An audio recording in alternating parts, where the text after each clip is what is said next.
Hello friends, today I will discuss the power output from the driving axles of traction system. Before I discuss this, let me go through the diagram of traction system and then we go to the actual power definition and the calculation of the power equation. So this is the traction system. This is nothing but traction motor and this is the pinion which is attached to the shaft of the traction motor, and this pinion is linked with the gear wheel that is available here, and this gear wheel is linked to the wheel or driving wheel. This is also called load wheel.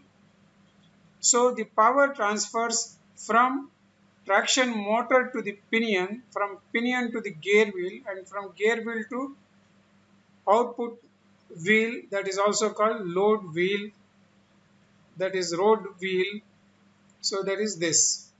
So in simple we can say the power transfers from traction motor to pinion and pinion to gear wheel, from gear wheel to driving wheel. Now we see the what is the power definition. If the power is nothing but rate of doing work, that is force into distance traveled per unit time. So this force we can write as tractive effort into distance by time. So this distance by time is nothing but a speed or velocity of the train, and tractive effort means it is force. So tractive effort into speed. So if the speed is represented by V in meter per second and the tractive effort is represented with Ft in newtons, then we can write the power P is equal to Ft into V watts.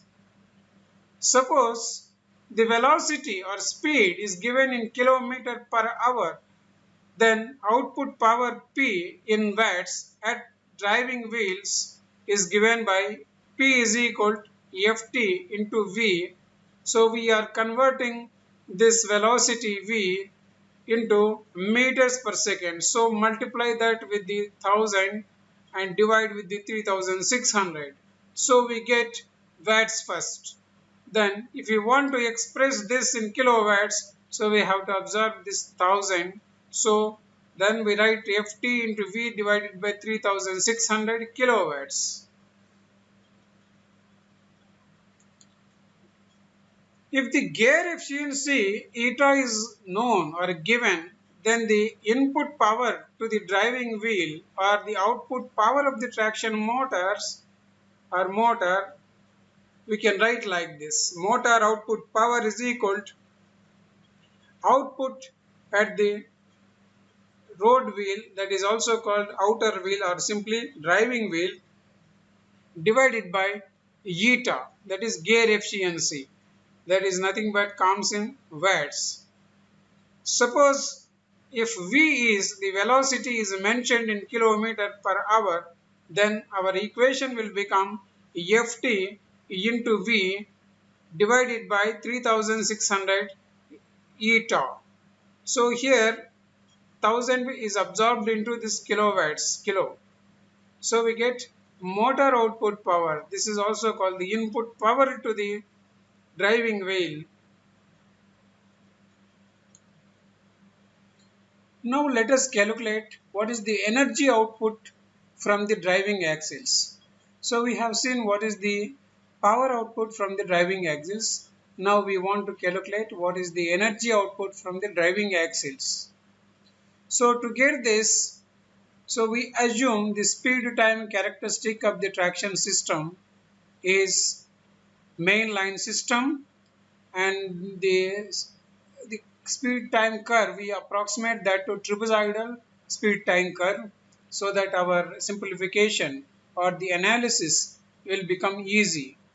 So let us say Vm is the maximum speed in this approximation, in kilometer per hour, and T1 is in seconds, during which the acceleration of the train occurs, and T2 is the time during which the train moves in free running mode. And we know energy we calculate in this period, that is from O to D, that is acceleration period plus the free running period. So we know what is energy. Energy is nothing but it is the product of power and time. So the total energy required for the run of the train is nothing but energy required during the acceleration and the energy required during the free run period, that is here. And we can further write like this is equal to average power during the acceleration into acceleration period plus average power during the free run period and the duration of free run. So we know what is the power equation, and we know what is the definition of energy equation. So energy is nothing but power into time.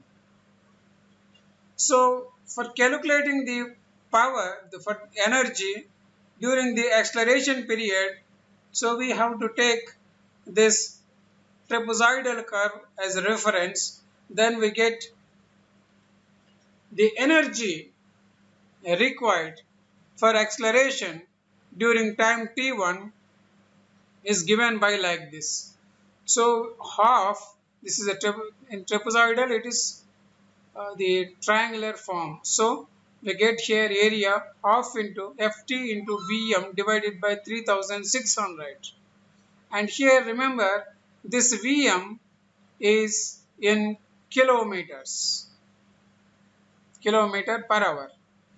So into the acceleration period is t1 and that is in seconds. So to convert that to hours, we divide that with the 3600 plus we write Ft dash Vm divided by 3600 into T2 divided by 3600 kilowatt hours. Here Vm is nothing but maximum speed in kilometer per hour and T1 is the acceleration period and T2 is free run period and Ft is the tractive effort required during the acceleration in newtons, whereas Ft dash is the tractive effort required during the free run period.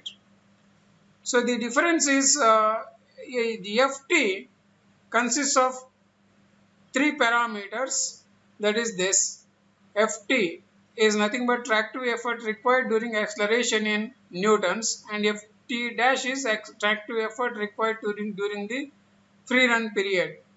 So this Ft we can say it will consist of three parameters, that is Fa plus or minus Fg plus Fr, that is Fa means it is the effort or the force required during the acceleration period and this is the Fg means it is the force required during the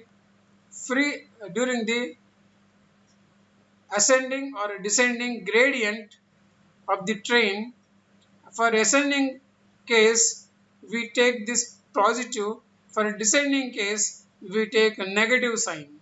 So plus Fr, it is nothing but the force required to overcome the resistance of the train. So we can write the equation like this: 277.8 m into alpha plus or minus 98.1 mg plus m into r, where r is the resistance of the train per ton, whereas m is the mass of the train in tons. Whereas Ft dash, which is during the running free run period, consists of two terms, that is 98.1 m into g plus m into r. So this m into g comes because of the slope or the gradient, and mr is nothing but is due to the train resistance.